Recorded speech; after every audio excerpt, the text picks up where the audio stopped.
Assalamualaikum warahmatullahi wabarakatuh teman-teman semua. Welcome back di Pasar Buka bersama saya Fakiza Muklis. Pernah nggak sih kalian ngerasa kayak gini ya, lagi ngerjain project terus bingung harus gimana gitu ya, terus kita buka ChatGPT atau Claude misalkan, terus kita ketik di sana gimana caranya bikin login, form login, terus kita copy, kita paste, boom, jalan nih. Terus kalian juga cari tutorial acak di YouTube, di sana kalian cari gimana caranya bikin ya koneksi antara React dengan MongoDB. Ikutin tutorialnya, ketik-ketik dikit, terus jalan. Terus kalian merasa bangga ya. Dengan begitu kalian sudah menganggap bahwa kalian adalah seorang full stack developer yang handal ya. Padahal kita cuman ngetik-ketik, bikin prompt, copy paste, jadi, dan juga kita ikutin tutorial yang emang hasilnya udah jelas gitu.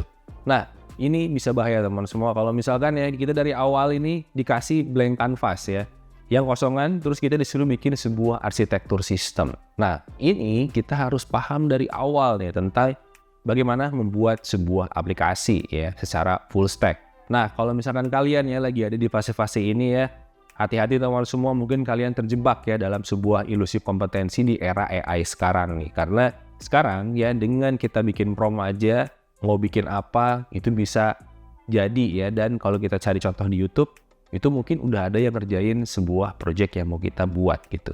Nah, di sini di video kita kali ini kita akan bahas ya, gimana caranya untuk kita bisa tetap survive ya di era AI seperti sekarang ini teman semua ya. Nah, di sini kita bukan hanya ngebahas tentang full stack teman semua, tapi juga gimana caranya menjadi seorang software engineer ya untuk bisa tetap relevan di dunia AI sekarang ini ya. Karena itu kita butuh pendekatan belajar yang jauh berbeda teman semua dari yang mungkin sekarang kalian alami di dunia AI ini ya. Nah, ngomong-ngomong tentang gimana caranya belajar dengan runut teman semua, di sini ada info ya dari kelas full stack by Codepolitan teman semua, di mana di sini adalah tempat yang tepat untuk kita belajar secara runut ya dari awal sampai akhir. Nah, sekarang di sini ya kalau kita lihat di sini ini adalah tempat yang paling tepat untuk kita belajar dari awal ya. Untuk kalian ingin jadi seorang software engineer apalagi di full stack developer ya. Nah, di sini kalau kita lihat ya udah kayak Netflix aja. Di sini kita bisa belajar semuanya ya di tempat yang sama. Di sini kita nggak perlu loncat-loncat lagi platform ya. Kalian nggak perlu buka misalkan YouTube untuk belajar hal-hal yang berbeda. Sekarang udah ada satu tempat. Di sini kalian akan belajar dari fundamental. Dan ya di sini bukan cuman pakai AI, tapi nanti kalian bisa ngerti ya gimana cara kerjanya. Jadi tetap bisa debug dan bangun sistem sendiri di kelas full stack ini. Nah, terus ini juga ya kalau lihat dari fundamentalnya, kurikulumnya ini dia runut ya dari nol. Nah, di sini kalian bisa belajar dari HTML sampai deployment ya. Dan juga di sini ada real project dan studi kasus. Selain itu, ada juga mentor-mentornya dan support aktif ya dari kelas full stack ini. Dan ini akan cocok ya untuk pemula dan orang-orang yang mungkin bukan di bidang IT ya untuk bisa belajar dari nol. Nah, di sini kita bisa gabung programnya, kita bisa pilih yang akses setahun. Nah, menyambut bulan Ramadan ini ya, akan ada THR teman semua dari Codepolitan, di mana ya kalian bisa mendapatkan diskon 60% itu dengan cara menambahkan ya kode kuponnya adalah promo kelas terbuka, dan ini akan berlaku sampai 10 Maret. Di sini kalian bisa dapetin diskon itu sampai 60%. Sehingga dari 1.200.000 yang harus kita bayar, sekarang kita bisa hanya membayar 480.000 aja. Ya, ini murah banget. Jadi jangan sampai kelewatan untuk kalian kalau ingin belajar runut dari awal sampai akhir untuk full stack developer ya teman-teman semua. Nah, sekarang kita bisa langsung masuk ya. Gimana sih caranya kita bisa survive di era AI seperti sekarang ini untuk menjadi seorang software engineer atau full stack developer ya. Check this out. Nah, setelah kita ya ngomongin mencari tempat yang paling tepat untuk belajar secara runut ya, selanjutnya adalah apa yang harus kita bangun sebagai seorang full stack developer di era kayak sekarang ya. Itu adalah pertama kita harus membangun yang namanya adalah mental model ya. Jadi mental model ini apa? Ini adalah peta ya di kepala kita, di mana kita itu menghubungkan antara satu tempat dengan tempat yang lain atau satu tools dengan tools yang lain. Misalkan ya, kita misalkan punya front end dan back end. Nah, mental model ini adalah gimana caranya ya memetakan antara data yang berjalan dari front end ke back end dan juga dari back end ke front end ya. Nah, dengan kita memahami proses ini, maka kita bisa menggabungkan ya apapun tools di antara front end dan back end gitu ya. Jadi tidak secara serta-merta kita tuh bisa Tailwind, kita bisa React, kita bisa Next.js ya, bukan itu ya. Tapi bagaimana kita mengorkestrasi tadi ya data yang bisa terhubung antara satu tools dengan tools yang lain ya. Di masa AI ini ada sebuah mitos ya untuk bisa menghafalkan semua sintaks yang berhubungan dengan program atau dengan framework ya. Nah, justru ini ya di era AI sekarang ya, kalau kita misalkan mau survive sebagai full stack developer atau kalian yang mau belajar, itu adalah ya dengan mental model tadi ya, kita bisa menggunakan AI yang ngafalin ya. Jadi kita bisa nanya ke AI tentang sintaks-sintaks ya yang bisa kita gunakan. Jadi kita nggak perlu menghafalkan semuanya. Jadi kita itu lebih memikirkan bagaimana ya mendesain sebuah arsitektur sistem dibandingkan dengan sintaksnya.